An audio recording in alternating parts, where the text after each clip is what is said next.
What is this, Mardi Gras? Get this thing off my head. Craziness. Craziness.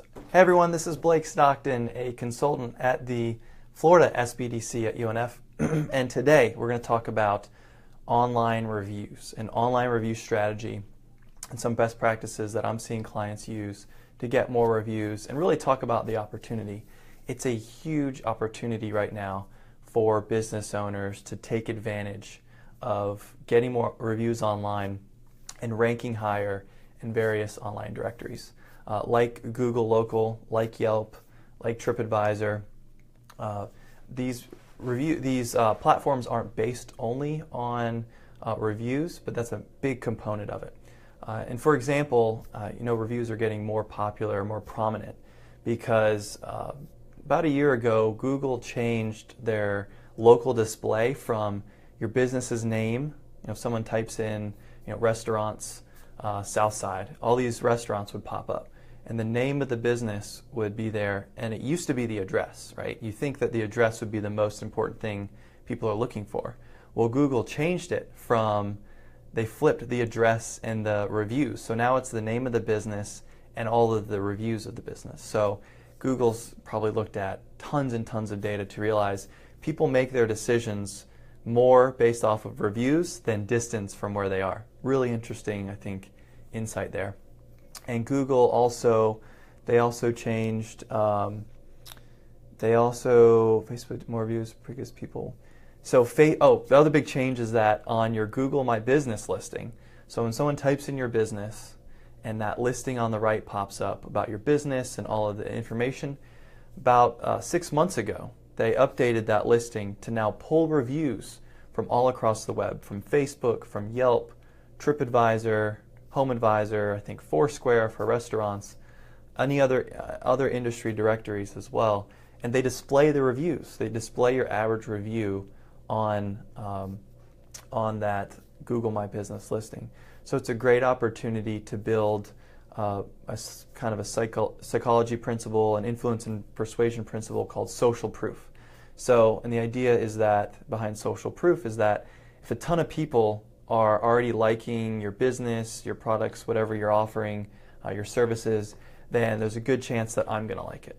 And if the more people that write reviews, then the more kind of trust I have built up, the more proof that I'm going to make a good decision, going to your business, using your services, buying your products. So there's a great opportunity there. So let's talk strategy a little bit. Let's talk strategy. And really there's one main thing I want to talk about and we'll go pretty in depth with. And that is following up with your customers, your satisfied customers, with an email and thanking them for their business, which I think is just a good practice in general to get them to come back into your store come back and get your service. And it's a great just business practice, I think. But also thank them for their business and then nudging them, right? Kind of nudging them into the direction of where you want them to leave a review. And you can actually add the links of the locations where you want to leave that review in the email. So let's break that down through numbers a little bit. Let's say every day you follow up with 2 or 3 satisfied customers and you make a personal email and you label it with their name.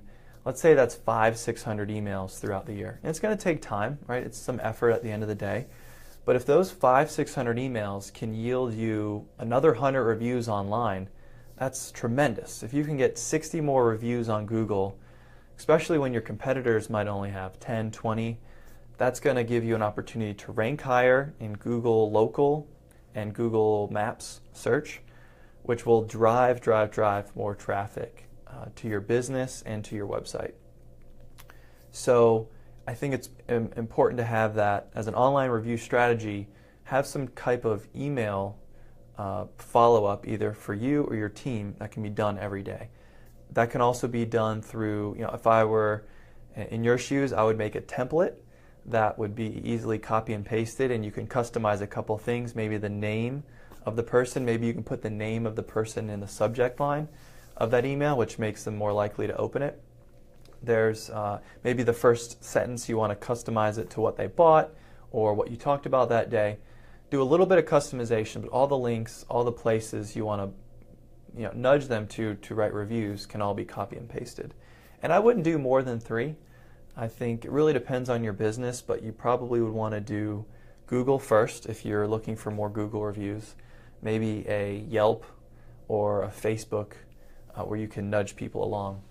And you don't have to keep the email the same forever. Every 3-4 months, maybe you want to change it up so you can drive people to write reviews in different places. If you see, maybe you have 50 Google reviews, but you only have a couple TripAdvisor reviews, maybe you can put TripAdvisor first and nudge people along there. So that's the number one strategy, and really it's not too complicated, it just takes a little bit of effort. And I know some folks out there are probably saying, I don't get a lot of customers into my store. I only have maybe 1 client a month or something similar to that. Maybe you're B2B. Well, even if you can't get the 50, 100 reviews every year to your business, even if you can get a few, I think that's important, because if let's say someone Googles your business, for example, and on the right there it pops up your Google My Business listing, and they're displaying all your reviews. It's better to have a few reviews than no reviews.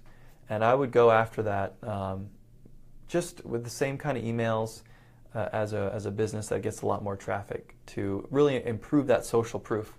Because a lot of times with online presence, I like to look at trust levels. So if I don't know much about your business, maybe I have a 1 or 2 or 0 trust level. But if I see some of the social proof, if I see some reviews, some testimonials, and I can even build that further by visiting your website, I can build that trust level up by seeing more reviews, seeing what other people are saying about your business. Another thing to think about is, 2 things to think about when requesting for reviews. So you might have the idea to incentivize your reviews. Maybe you'll give a discount if someone gives you a Google review. I'd really recommend against that.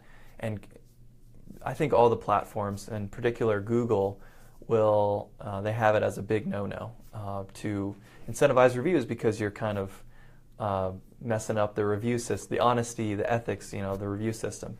So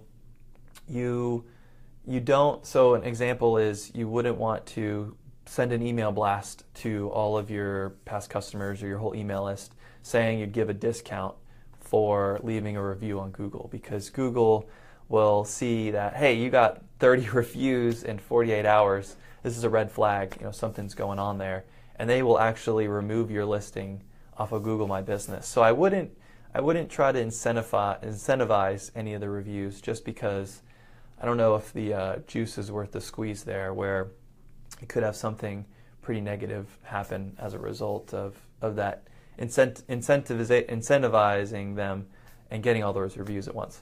Another thing to think about is that you don't really want to get the reviews in your store. And again, sticking with Google, they follow the IP address, basically the code that your Wi-Fi has, and they know where the reviews are coming from. And if you get too many reviews from your IP address in your store, or one IP address, that's a red flag that maybe you are, again, incentivizing or pressuring your customers or employees to write reviews about your business. So that's why I really like the email strategy, because you email your customers or clients in their own home, and they can write that review through their own IP address. And these, we're talking about Google, but it's also kind of across the board through the other directories that write the reviews. Another tip for Yelp is that everyone's a little bit different, and they shift their algorithms behind the scenes that rank the business listings. But for your Yelp in particular right now, they only accept reviews from frequent Yelpers. So you can't have a customer who doesn't use Yelp a lot or just downloaded the app to go in there and write a review. It won't show. And I've actually had a client who got 20 Yelp reviews, and 19 of them were actually hidden and not displayed on their Yelp page because they got them from infrequent Yelp reviewers. And what's the difference between frequent and infrequent? I don't know if there's, I don't think Yelp's came out and said that, but they need to be, I'd say, using it every month on a consistent basis.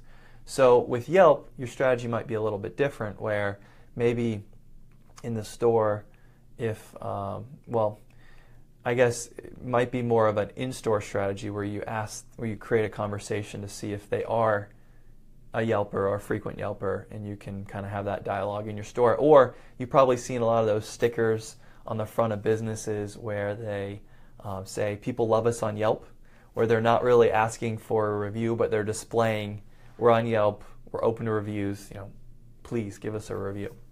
You can also have a sign in your store requesting that Yelp review, letting them know you're on Yelp. I took a Lyft drive a few months ago, and the Lyft driver had a sign in the middle of, actually at the top, on the ceiling of his car, kind of hanging down a little bit, saying that he's open to any and all reviews on Lyft, because I don't know their algorithm too well, but I imagine the better reviews you get, you might get more business within the system. So don't be afraid to ask for reviews, or just let people know that you're open to reviews, because sometimes if it's not on the top of their mind, then they're not thinking about it. And the more you can do, whether it's email, whether it's a sign in your store, whether it's a card or a slip of paper you can give them to request a review, or tell, you can do it in a creative way like Yelp says, people love us on Yelp. You don't have to specifically ask for a review, but just let them know you're on Yelp and you're open to getting more reviews. So that's my 2 recommendations for things to think about. Don't incentivize, and don't get the reviews in your actual store. I'm not saying you can't get any reviews in your store, but you want to balance it out with reviews outside of your store as well. Make sure you're getting a good balance of both. So that's wrapping up my reviews. So we talked about sending the email, talked about talking to people within your store about giving the reviews, handing something out. It's just something as a business owner or your employees, having it at the top of their mind so that they can ask for those reviews with satisfied customers, especially if they developed a relationship with somebody. You want to see if you can kind of nudge them along to give those reviews. So if you want to talk about online review strategy with me at the SBDC, give us a call at 904-620-2476. Again, my name is Blake Stockton. Next week, we're going to continue talking about reviews. We're going to specifically talk about what to do about negative reviews, because whenever I talk about reviews or an online review strategy, that always comes up because it's always a concern of small business owners, especially when you don't have a lot of reviews. A few negative reviews can really hurt your rating. But we're going to talk about that. We're going to talk about what to do with those, how to get over it, and how people see negative reviews, which could be surprising as well. We'll go over some studies. So thanks again for watching this video. I hope you have a kick butt day and totally crush it.